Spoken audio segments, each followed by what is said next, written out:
Hey, Dave Localio here with HeadGames Motorworks, and welcome to another installment of our 2JZ series. Today we're going to be discussing camshafts. Now, I see a lot of guys go online and they're like, what's it sound like? Well, that's not really going to give you the desired effect unless you plan on sitting in a lawn chair and just listening to your car. Most guys, the desire is for more power. Well, the power is actually going to be found by learning how to read the cam card. So today we're going to briefly go over what this thing with all the numbers on it means.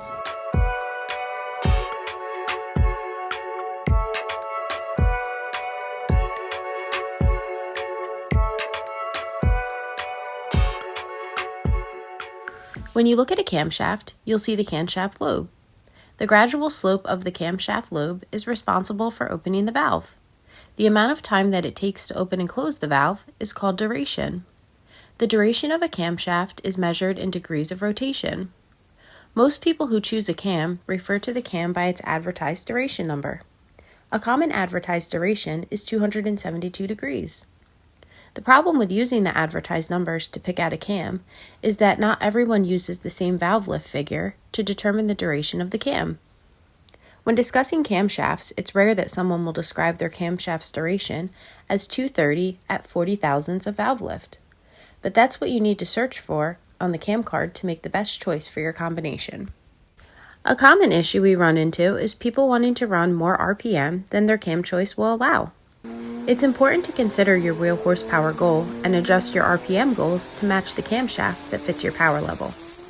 Trying to match a specific RPM goal without the power to back it up will leave a street car with less than desirable results because the camshaft will be too big. The application is very important when choosing the right cam. A street car should not have a cam designed for more power than the car is capable of. This will make it lazy. A typical 900 wheel horsepower Supra benefits most from a cam with 230 degrees of duration, which is also known as a 264 advertised duration cam. This cam will stop making power around 7,500 RPM. If your goal is 10,000 RPM, you will need to use a cam with longer duration. However, that cam has 250 degrees of duration and is only recommended if your goal is to make more than 2,000 wheel horsepower. The smaller the cam for a street car, the better, especially under 1,000 wheel horsepower in a 2JZ. When picking out a cam for a race car, it's easy to assume that you need a cam with max lift and duration. During a collaboration with HeadGames, ProSpeed, and GSC to develop a camshaft for the legendary White Rice, we learned that max lift and duration might not always be the way to go. We decided to go down in cam size, and the results were impressive.